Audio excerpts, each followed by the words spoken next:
Hey, welcome everybody. So I want to show you what I mean today about half and half clay, okay? So first order of business, you need to get your area all set up. That means that your area is clean. I have my little sticker here for showing me how long I want the pug. I've got my extra bag over here. Having this nicely set up is going to make a huge difference. I also have some clay over here that's a little bit too squishy, and some clay over here that is still like, it's still squishy, but it's getting on the stiffer side. So for half and half clay, I want some of that clay that just feels a little bit too, not quite good clay, but is still like I can still squish it, okay? So what I'm gonna do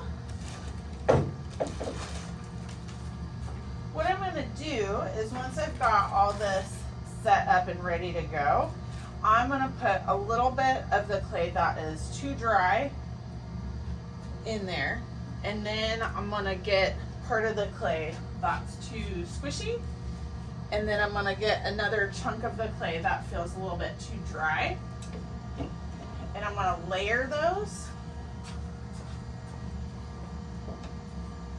and then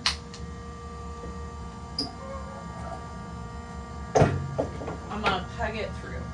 So now this clay right here feels pretty good, but and I wanna get enough clay out that I can make my pug the length that I want it to be.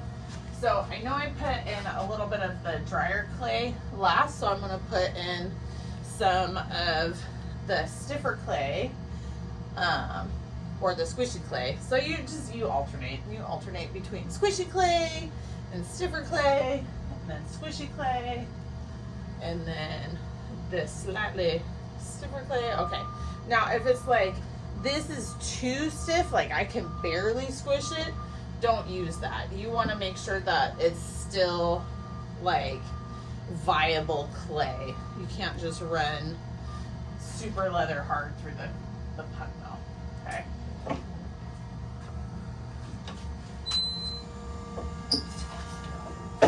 So when it is the length that I think I want, I'm gonna swoop it off. I'm gonna check that it matches my length that I want, and then I'm gonna put it in the bag. So when I put it in the bag, I'm gonna do 1, 2, 3, and then I'll do 1, 2 on top. So let me go ahead and do that. If at all possible, I leave these bags of clay to sit for a couple weeks before passing it out to students to really allow the moisture to even out. Okay, now you will notice as I was doing that, I'm pulling this stuff because it kind of smushes up around the side, but I'm pulling that stuff off and shoving it down into the barrel. That helps with preventing these really dry crispy bits from getting mixed in, because there won't be as many dry crispy bits to get mixed in.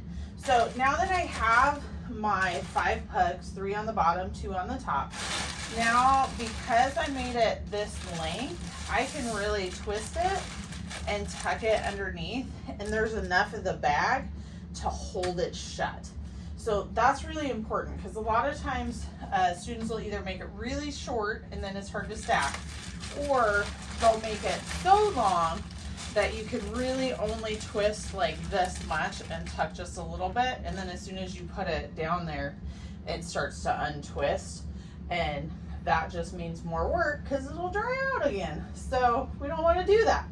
Now, if you do have extra clay and you're like, oh, I don't have time, then just throw it back in the top, right? But make sure at the end when you're done, make sure you always put the plastic back in there, and make sure you seal up the pug mill, and then spend some quality time getting all the dry bits cleaned up. Make sure if the floor got dirty that you clean that up, and that your clay goes where it needs to go, down on the shelf, and we're good. All right, thanks everybody.